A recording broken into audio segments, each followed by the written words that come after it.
Hello, hi, and welcome to another episode of the Emma Gunn Show. Thank you so much for joining me. It's so wonderful to spend this time with you. It's a day later than usual, and I have no good excuse other than something was afoot. Maybe it's the change in the atmosphere, maybe it's the moon cycle, but I've just had an epic clear out of really quite magnificent proportions. I don't actually know. Yeah, I mean, there are some bags behind me, if you're watching this, that I have piled up because my office was just a real mess. Messy office, messy mind. And so I had a big old clear out, and I am arranging, I'm going to put those in the back of my car, and I'm going to go around to a friend's house and say, here, have some beauty products, go with love. So that's why I hadn't been able to really sit down and collect my thoughts, because I needed to collect my thoughts via a nice clear out. You know how I feel about clear outs. They are as physically restorative as they are mentally and emotionally restorative, and I clearly needed one, although I didn't know I needed one. So that's why the episode is going up a little later than usual. I hope that you forgive me. But what I will say is that we are on the weight loss challenge, the weight loss effort. And again, I know I keep saying it, it isn't so much about the weight loss, it is about it's about body recomp. If that was a really good edited video, I would have sort of reversed, but it is not. So I just pulled a funny face. So the weight loss effort, this is about body recomp. This is about losing body fat and gaining lean muscle. Now, losing weight at the same time, it's possible, but it makes it slightly more difficult to do that body recomp, because when you lose weight, often it is muscle that you lose. So to still lose weight whilst maintaining or increasing muscle mass is actually slightly more challenging. I didn't quite realise that when I set the stall out, but there we are. So I decided to take a week off 2 weeks ago because I was just feeling a little bit like the edges of my, not willpower, but it was actually because nothing was really moving. Nothing had really changed. I'd had a big drop 1 week and then had gone back up, and I think that had been quite demotivating because it had lasted for about 10 days, and that coupled with sort of feeling that I've been doing this for 3 months and I keep telling people I've lost 7 pounds. It just made me think, do you know what? I'm going to relax. I'm going to relax, and I'm just going to enjoy life a little bit. And that's what I've been doing. And when I say enjoy life, I'll tell you about that in a second. Then what happened is the second week, the week when I was coming back from my relaxing things, I actually went on a trip away. Now, it was only for one night, but it was essentially 48 hours away. And I'm so glad I went away. It was such a nice trip. And I'll tell you all about it in a second. But one of the things about going away on these lovely trips is that people are always very nice and say, do you have any dietary requirements? And I'm not allergic to anything. I don't have any real issues. So I never want to be the person who has to have the special note against their name. So I just said, no dietaries, I'm so looking forward to see what you serve up. And that means that obviously, they're probably not thinking, got to make sure there's at least 30 grams of protein in this meal. So I knew that for 48 hours, I would have to park any kind of being conscious about what I was eating in order to facilitate this goal. Anyway, it was a great trip. I'll tell you about it in a second. So in the end, it was sort of the second week of coming back ended up having that sort of fluddly-muddly bit in the middle. And so on Monday, yesterday, when I weighed myself, I was thinking, okay, it's reasonable to expect a gain. And as I got on the scale, I thought, okay, I think, how do I feel? And this is another really important thing. Again, I'll come on to that in a minute. And actually, the scale was exactly the same reading as it had been the Monday that I stopped tracking, which tells me that when I am not dieting is the wrong word, when I'm not being really diligent about it, when I'm not really pursuing this goal, when I'm not sort of on it for, right, I want to get at least 120 grams of protein a day. I want to achieve this calorie deficit ideally. I want to do this kind of workouts. When I'm not really on it, I seem to be falling into a maintenance sort of stasis, which is great, which is really good to know. It's really good to know because the off-ramp from this is going to be maintenance. And so if in that 2 weeks I had gained half of what I'd lost, I would have had really good information at that point of, well, when this ends, you're going to be in trouble because you don't know how you need to make a plan for how you are going to maintain. So the good news is that I think that I will take a closer look at my maintenance. I know lots of people are asking me, how are you going to deal with maintenance? I am going to take a closer look and I'm going to be considered about it. But instinctively, it seems to be that I'm doing it even when I'm away, even when I'm eating 3 meals a day at a fancy restaurant, hotel place. And God, the pasta was to die for, I got to tell you. Anyway, so that's really good intel. So I took a bit of a 2-week breather and nothing has changed. I feel really inspired and invigorated to get back to it. And to that end, last week, I came back from my trip late on the Wednesday. It took me ages to get home. It ended up being a 4-hour journey to get home, but hey, it was worth it. The next morning I got up and I went into London and I met up with Emma Story-Gordon, who is one half of the EC method with Chloe Madeley. I did the EC method. She's become my friend. She's brilliant. She said we often meet for a walk and just kind of put the world to rights around the park. And she said, why don't you come and train? And I thought, oh, train with you?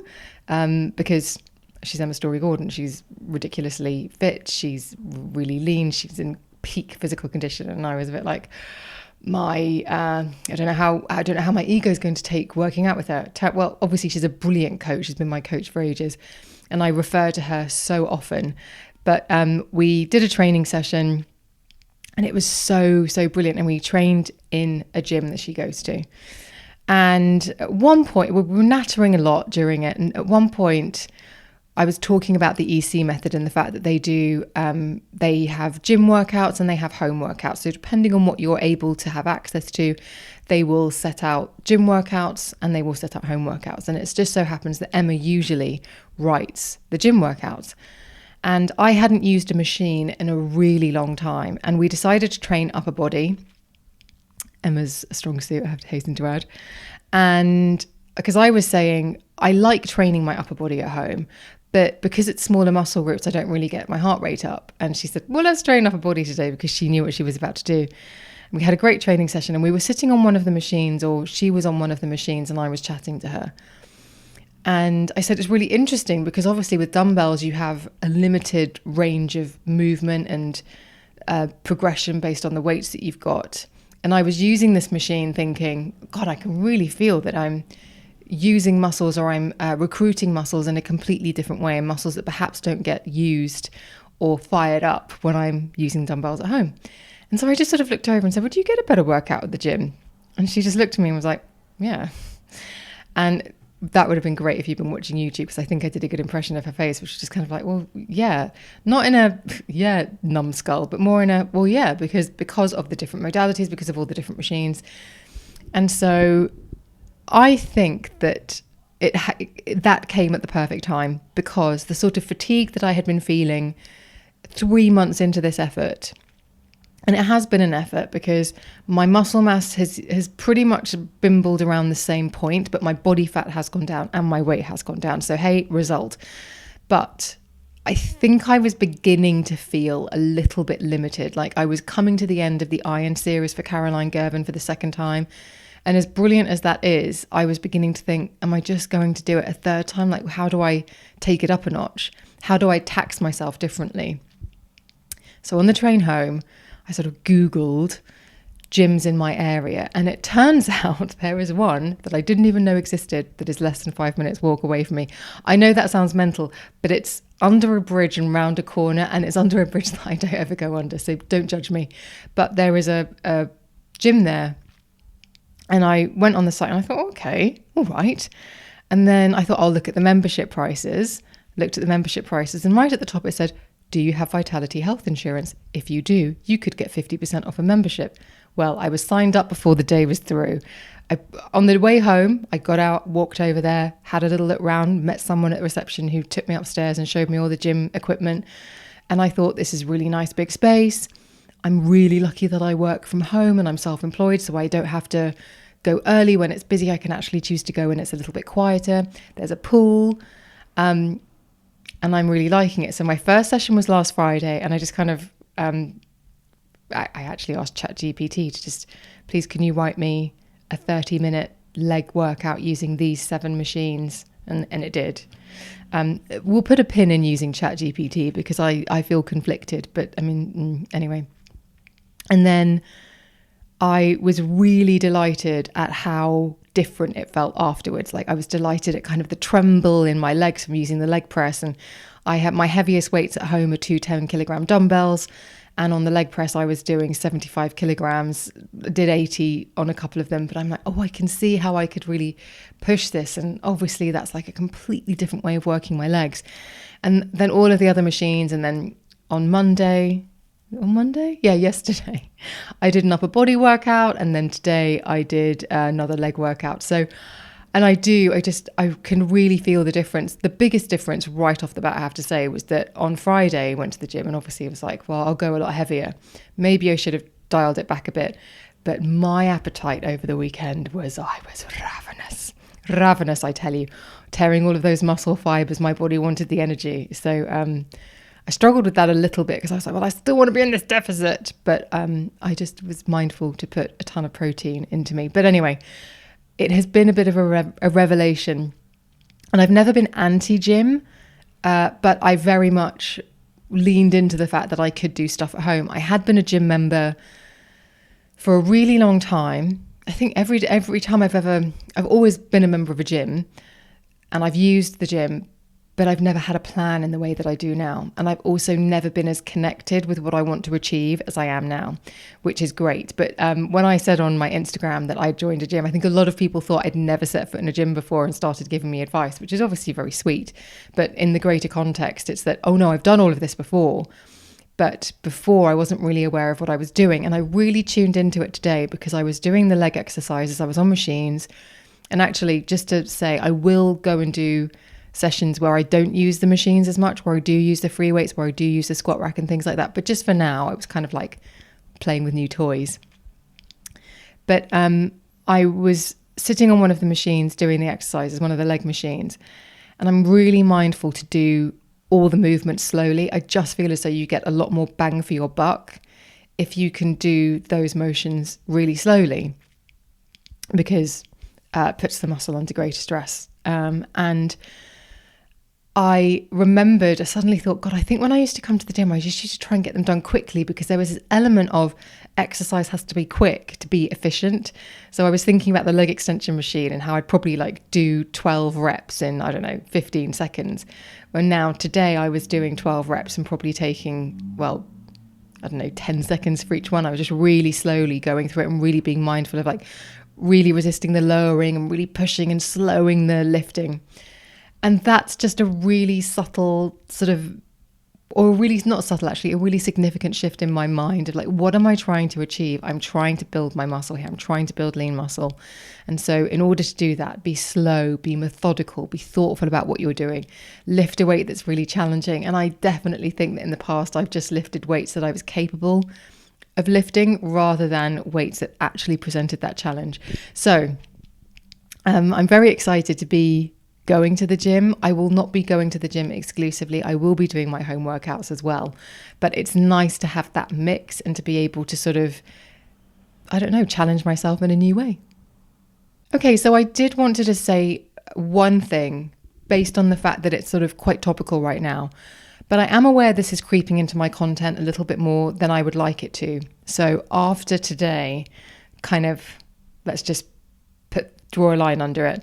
But one thing that I knew would happen when I started talking more about fitness, more about health, and more about weight specifically, is that it would invite criticism.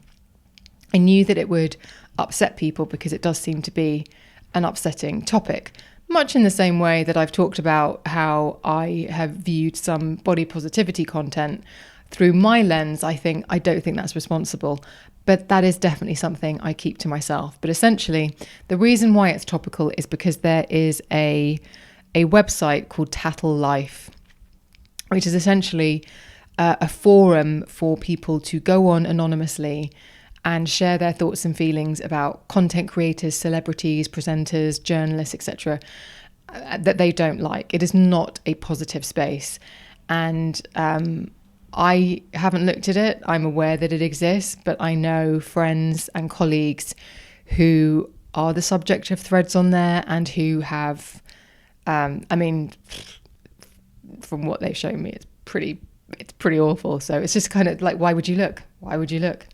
If someone told me that there was a rock at the end of the garden, and if I lifted it up there was going to be a snake, I wouldn't go and look, because I don't want to see the snake or be bitten by a snake. So bye, I'm not looking. Anyway, but to that end, I've noticed that since I started sharing a little bit more about what I'm doing, that it has invited criticism and some comments that have really kind of made me go, wow, are you okay? And one in particular, actually, where somebody just saying, you've clearly got an eating disorder. And first of all, I just think it's so mean and irresponsible and wrong to diagnose somebody in inverted commas, because I don't believe that person was medically qualified to be able to do so, and said that they themselves had an eating disorder, and so clearly through their lens there's something going on. But I just felt like that was a very unkind, awful thing to say to somebody who has admitted to having an eating disorder and has admitted to be, not admitted, but is like open about being in recovery. And I just thought, wow, what a crazy thing to say to somebody who's really trying, and has turned their situation around from binge eating out of the bin, starving themselves, to now eating rationally and reasonably and in conjunction with a goal that will hopefully improve overall health. I mean, I just don't see it. And so I remember someone saying to me years ago, if you get an email that you don't like, unless it's like your boss and it's really important, but if somebody sends you a nasty email, just delete it out of your inbox, just delete it out of your space. So if I get these messages, it's like just delete and block, or block and delete, whichever order you do it in. Because the other thing is happening is that every Monday when I post my progress photo, I get a notification from Instagram saying someone's concerned about you. And I actually posted that message saying, this always makes me laugh, because actually I've taken control of my health. And so somebody citing it as concern is laughable to me. And somebody replied and said, I wish the button was, I'm concerned Emma's got an eating disorder, or Emma's is suffering with disordered eating. And again, I said, well, would you like to elaborate on that? Because I don't also there were loads of typos in their message. So I was like, would you like to elaborate on that? Because I don't understand. That person didn't take the opportunity. I thought I could have had a reasonable conversation with you, but nope. So delete and block.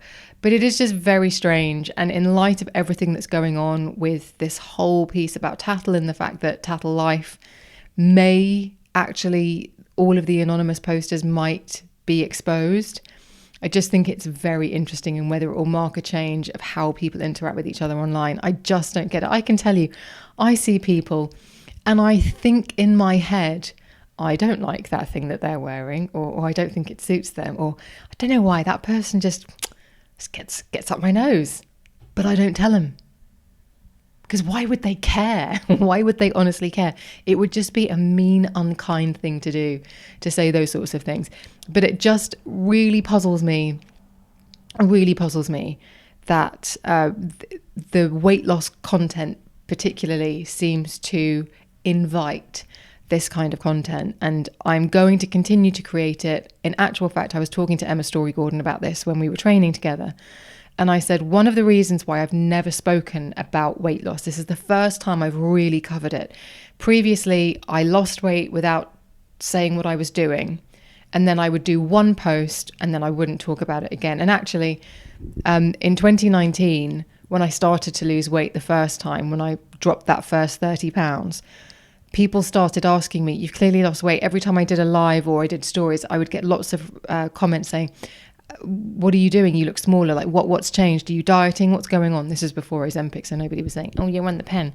But I never really spoke about it. But now I'm speaking about it.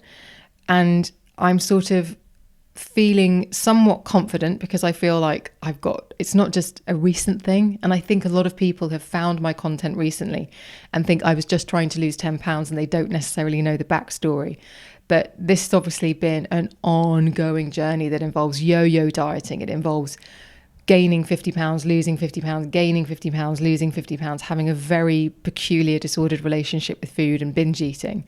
So I want to be able to talk about it with some sense of authority. And I was saying to Emma, I think actually I might do a basic qualification, basic at this point, because I just want to be able to say with confidence that this is this or that is that. Because recently I was talking to somebody who was telling me, this kind of diet's better for this kind of person and this kind of diet's better for that kind of person. And Emma said to me, why didn't you just say, well, that that's not right? And I said, well, because I'm not qualified and they are. And she said, yeah, but you do know that you do know. And so I want to build up my confidence. And I think the only way to do that is to embark on a qualification, to increase my knowledge base based on facts and the current sort of the current data and information, so that I can speak with a bit more authority and not just be one of these people who's just talking about everything anecdotally. Yes, I have a story to tell, and I think that if you have a similar experience to me in terms of weight and body image, then there's value in me sharing my story. But ultimately, I want to approach it with some responsibility, just in the same way as I was a beauty editor for many years, and during that time I trained as a makeup artist, not because I particularly wanted to become a makeup artist, because I'm not that good, but because I wanted to be able to look at product, try product, and look at it through the lens of somebody who's like, who would this work for, not what do I think of it. And it's a completely different skill. And so that's why I did makeup training. Again, not the most robust qualification, but just I did 3 days with a really excellent makeup artist called David Horn, and learned so much, really learned so much. It was invaluable. And so I think I want to bring that into what I'm doing now with diet, health, fitness, and all of those things. As much as I'm doing the fashion content, as much as I still do the beauty content, when I do talk about the weight loss stuff, because it does invite this criticism and it does seem to invite these nastier comments, which is a shame. Again, I'm not going to entertain them anymore.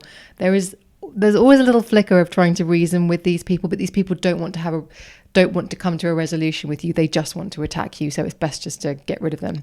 But I think given that I am leaning into this space a bit more and enjoying being in this space, I think it's important to get the qualification. And so I will tell you a bit more once I find one, once I start doing whatever it is that I'm doing. I'll tell you and I'll keep you up to date with it so you know what's going on. Okay, I want to finish off this episode with something just wonderful and uplifting and brilliant, seeing as we sort of went into the gutter a little bit there. Sorry about that. But I want to tell you about the trip that I went on last week because it was divine. Now, I was invited away with the brand Oskia. Now, you may remember that earlier on this year, I talked about Midnight Elixir, and the brand very kindly sponsored an episode of the podcast. And I really like that product. I really like the brand. And I had heard really incredible things about the founder, Georgie, and got this opportunity to go away with the brand, with their marketing director, with their PR team, and with a group of fellow journalists and content creators. And I was genuinely a little bit nervous, because it's not like it was in the old days where on pretty much every trip I would know all of the other beauty editors. It's a much bigger landscape these days. So often you're like, oh God, what's it going to be like going away? What if everyone's 25? What about... Anyway, as it turned out, I had nothing to worry about, because one of my really good friends in the beauty world, Alex Friend, who's the beauty director at Red, she was on the trip. And so we just were like magnets. And there was Grace from Who What Wear, Humera, who's a freelance editor who is just absolutely brilliant, Holly the PR, Josh Smith, who you may know from his podcast. Anyway, it was just a really lovely, gentle, brilliant group of people. We went up to this hotel called the Swinton Hotel. We went up to this beautiful venue called the Swinton Estate in Yorkshire, in a place called Thirsk. And one of the reasons I was nervous as well, other than like, will I know anyone, was that I really don't like treatments. Over the years, I've been very lucky in my job. I know I'm rolling my eyes at myself. Don't do it I'm doing it for you. You don't have to do it. I have just got to the point where I think, because it's always been connected with work, I have not enjoyed very many of the facials, because there's that sense of, if I'm not enjoying it, how am I going to tell people? And I sometimes just feel a little bit claustrophobic. And so before the trip, I said, look, it's really kind. I know that there are treatments, but just so you know, because I don't want the therapist to think that I'm hating the experience. It's nothing to do with them. If they think I'm a bit tense under their fingers or hands, it's because I often feel a bit stressed during treatments. I find it very difficult to relax on work trips. And the PR was like, we've got you, don't worry, understood. Anyway, turns out I didn't need to make that announcement, because the trip was just sensational from start to finish. We had this incredible train journey up to Thirst, then we had this lovely car ride. We get there, we went straight to lunch, which was lovely. Greatest salad bar ever. And then we went to a cooking lesson. And with this really, really big, there's a cookery school there. So there's really big, kitchen island. We had this great Chef Ian, who we made arancini balls and gougere, which were then finished off and were served to us as canapes in the evening, which was genius. And we then went and had our treatments. Well, actually, I had an hour's gap and I went to the gym. See, it was already starting. The idea was already starting in my head. I've only just put that together. I went to the gym the day before. Then the next day went and met Emma for training. See, I see what's happened here. And I really enjoyed working out in the gym anyway. And then I went and had my facial. Did I have my facial? No, I had a body massage. And my goodness, I have never felt so relaxed. In fact, the next morning I had the facial after we had after we did something that I'll tell you about in a minute. But the treatments were unbelievable. I think, if memory serves, because honestly, it was one of those spas where as soon as you walk into the spa area where you're going into your room to go and have a treatment, there's a very calm, it's okay, just chill out vibe. And the rooms are wonderful. And I went and got on the bed and they were like, what kind of pressure do you like? And I was like, well, I'd like to think that I want a really firm massage, but actually I think I'm a bit of a baby and I'm a bit sore because I've just been at the gym. So maybe gentle, but I chose, I think it was a jasmine and mint oil, which was sort of more of an awakening oil. And it was like being enveloped in a crisp summer day. It was absolutely glorious. And I've forgotten the name of the therapist, but she pitched her pressure absolutely perfectly, because I did fall asleep at one point, which never happens. And I find it mortifying. I hate that thing where you're having a treatment and you go, because you've fallen asleep, and then you're like, sorry, something in my throat. And you're like, no, you've just fallen asleep. But it was really, really glorious. And the next day I had their facial. And again, I didn't do anything even, and the thing I loved about the facial is at the end they put SPF on. Sometimes when you have a facial, they don't put SPF on. It's like, well, I have to have SPF obviously, but I didn't want to take off that skincare. My skin felt incredible. At bedtime, I was like, oh, I can't believe I've got to take this feeling off. My skin feels so quenched. Anyway, so that was all the many lovely elements of this trip. But one of the most exciting things is that on the itinerary was wild swimming. And I wasn't too sure about this because dirt, and someone put the idea of eels into my head. But essentially we walked through the grounds of this estate, which is just phenomenal. I mean, it's a really, really beautiful place. If you get a chance to look it up, the Swinton Estate, it's really stunning. And we walked all the way through the gardens, which we'd eaten the food from the night before. We had a beautiful pea and asparagus ravioli, which was just glorious. And I mean, truly, truly delicious. And we walked through all the gardens where they grow all of the peas and the asparagus and the strawberries and all the sorts of things. And eventually we get to this lake, and there's a little swimming platform, and you just get in, and they make a little path through the lilies, and then you just swim out into the lake. And the water sort of had kind of a yellowy, you could see not too much, but you could see a bit, and it had this yellowy sort of colour to it, this sort of yellowy haze. And apparently that was peat, which was very, very good for the skin. And it was quite scary because it was cold, and it was a little bit, I don't know, I've never done it before. And I was worried about eels. Whoever said eels the night before really did freak me out. But it was genuinely one of the most just wonderful experiences. 7 a.m. All of us, and Alex, actually, poor Alex, she was recovering from bronchitis, so she wasn't sure about wild swimming. And maybe in retrospect, she made the right decision.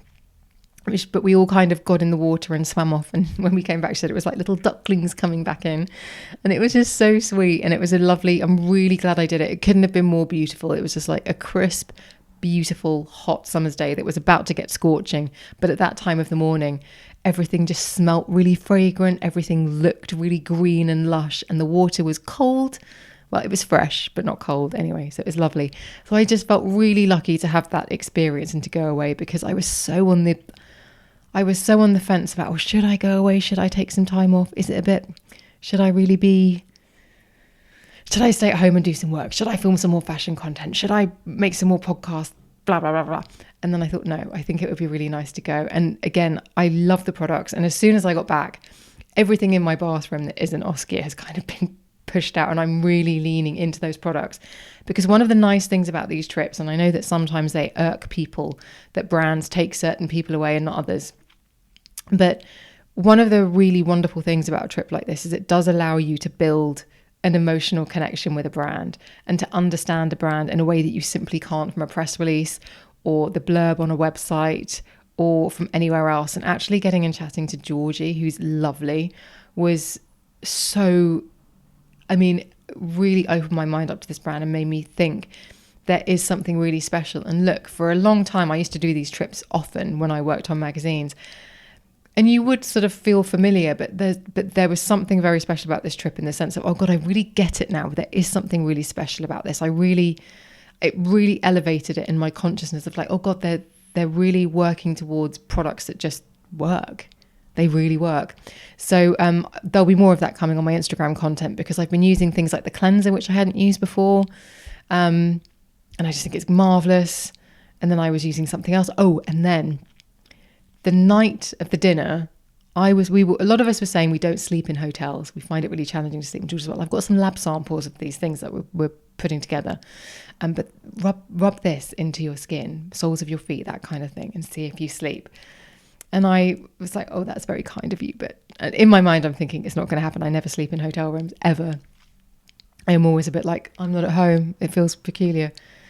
I slept like an absolute log. I'm not even kidding. I went to sleep with the computer on watching Below Deck, because I was like, how else am I going to self-soothe myself to sleep in a strange place?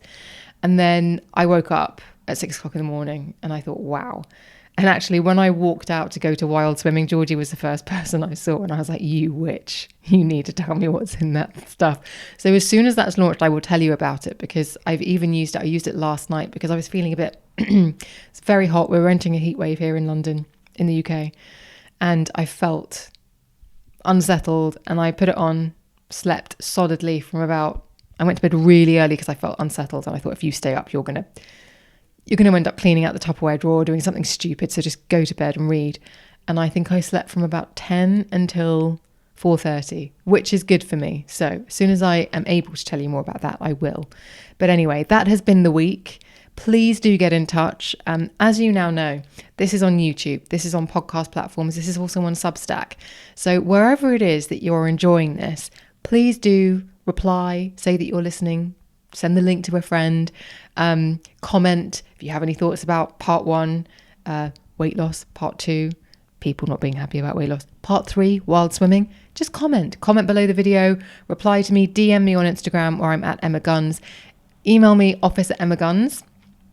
Or Substack. Substack's a really good place, actually. And the community there, I'm trying to build that up, and there's a community chat thing there. So I'm trying to build that up a little bit more. So if you are following me on Substack, you'll get those alerts, which is sort of less than having to read a whole article or watch a whole video or that kind of thing.